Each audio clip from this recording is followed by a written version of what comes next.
year was 1989, and there was no shortage of horror films to be found. Shocker was debuting, as well as The Puppet Master, and it was also the year of sequels and sequels. Nightmare on Elm Street 5, Halloween 5, and as well as Jason decided to take a trip up to Manhattan, New York in Friday the 13th. Jason Takes Manhattan.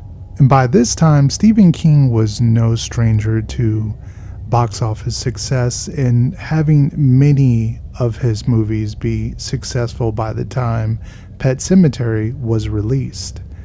Now, the budget on Pet Sematary was over $11 million, but the box office gross, domestic-wise, was over $57 million, putting it at number 5 on the overall Stephen King film list. But in case you were wondering, just what is Pet Sematary about? After tragedy strikes, a grieving father discovers an ancient burial ground behind his home with the power to raise the dead. And with that being said, it is time to get to the review for 1989's classic Pet Sematary. So let's get to what is good about Pet Sematary. Fred Gwynne, and excuse me if I'm saying that wrong, and also Brad Greenquist, probably saying that wrong anyway, but he plays Victor Pascal, who is the spirit that you see multiple times throughout the movie, and Fred plays the Judd character, who is the neighbor across the street. Both of these characters are fantastic. Well, more so Judd, I think, more so than Victor. Victor helps along the way, and every time you see him on the screen, it's pretty lively. Not really a pun there. But Judd is the star, I think, of this movie. And every time you see his character come around in the scene, it helps. It helps the movie greatly. And Fred is someone that you might know from a little TV series, very popular one that came out called The Munsters, where he plays Herman Munster, the father figure. And I know him best from My Cousin Vinny. That's where I've kind of grew up watching him before I even saw this movie, because this is the first time I saw this movie. And I gotta say, he steals the scene whenever he's in it. You can tell that he's a seasoned actor, and everyone else who's in the film is very, very low par. He has such a depth to his character that you kind of want to see more about him, or a prequel about his story, about how he grew up, you know, being close to this Pet Sematary, and more so of his story than the actual family that you're following. I also had to give it to them on the creepiness factor of the Pet Sematary, and how like the whole nighttime shots of this film looks rather eerie, and it's very creepy and ominous, and it looks good. There are some great particular shots later on in which the father figure is kind of going through the woods, and there's some very creepy, you know, backlighting, so it looks really good as far as the creepiness. Now, the cat is pretty scary, I must say. I didn't think the cat would be such an icon because I saw him on the poster, and I know he's pretty much synonymous with Pet Sematary. But every time that cat was on the screen, it was really, really kind of cool to see like just how evil in his glowing eyes.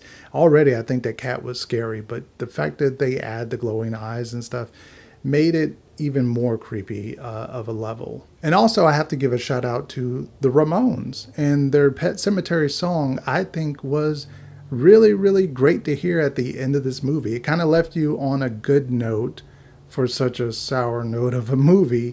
It was really cool to see that kind of done with the history of like the Ramones, and to know they actually did a soundtrack song for a movie. That's really, really cool. So I kind of enjoyed that part. And with that being said, it's time to get to what is bad about Pet Sematary.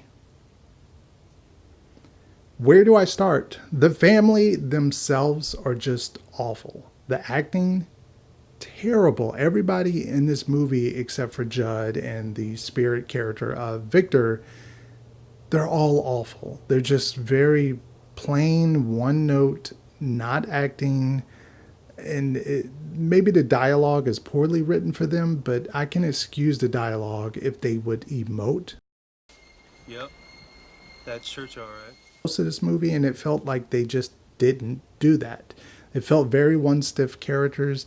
I didn't care about anybody really in his family except for Judd is the one I actually cared about. And for it being called Pet Sematary and being, I think, one of Stephen King's most scariest novels that's really personal to him and really terrifying, the movie didn't quite do it justice for me. It felt really flat in the scary department. I didn't feel I was scared throughout most of this movie. In fact, I was kind of bored most of this film. And I know it really picks up in the last like 20 minutes of the film.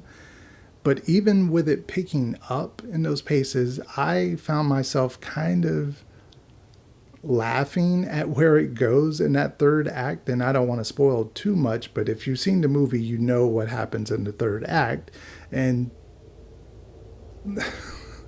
the fact that they foreshadow this multiple times, kind of stupid in my opinion. I would have preferred for that to happen maybe in the first act, and then we see maybe the deconstruction of the family along the way, pushing them to do what happens later on in the story, except for this happens like an hour and 30 or 40 minutes into the movie, and just to pick up in the last 20 minutes and kind of rush things happening.